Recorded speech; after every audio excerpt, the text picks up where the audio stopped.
Bonjour à tous, j'espère que vous êtes en forme. Voici un gâteau simple à réaliser, présenté avec des mesures exactes, couvert avec des fruits séchés et des noix. Le gâteau est spongieux, léger, c'est un délice. Voici la recette. J'ai pris 4 œufs à la température de la pièce. Je les casse dans un récipient auquel j'ajoute 160 g de sucre cristallisé, 3 quarts d'un verre, avec un peu de sel, et je travaille bien le tout avec un batteur électrique pour bien mélanger tous ces ingrédients jusqu'à ce que le mélange change un petit peu de couleur, il soit un peu clair. Puis j'ajoute 200 ml d'huile végétale que j'ajoute en 2 versements pour bien l'incorporer aussi au mélange. Si jamais la recette est à votre goût, n'oubliez pas de liker, de partager et de vous abonner.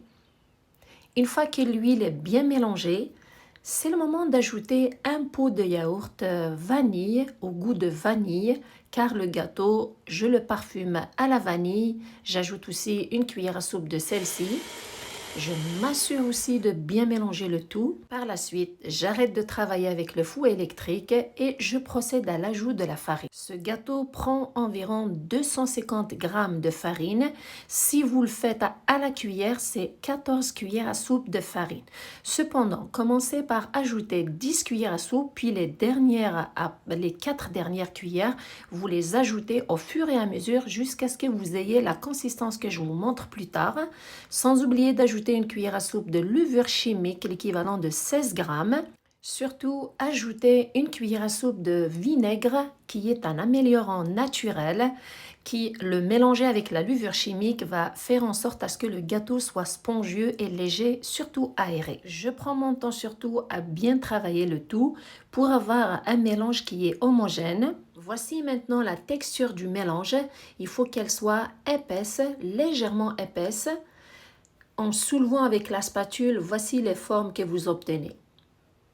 Je prends par la suite un moule à long four que je badigeonne à l'intérieur d'huile végétale, surtout dans les contours de l'intérieur. Par la suite, je verse le mélange du gâteau à l'intérieur. Maintenant, c'est le moment de mettre dessus les différentes graines, fruits séchés et noix.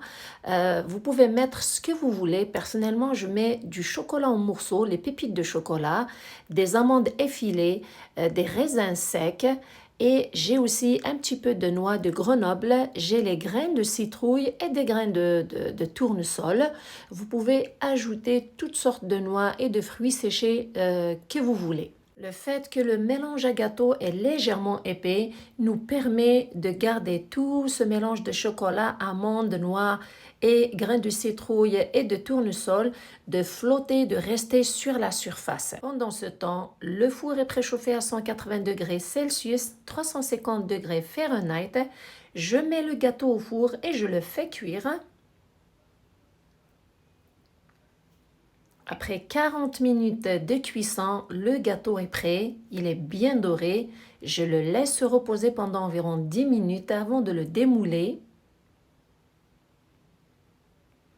Le voici, je le décore avec un filet de chocolat fondu, c'est facultatif bien sûr, puis il est prêt à être dégusté.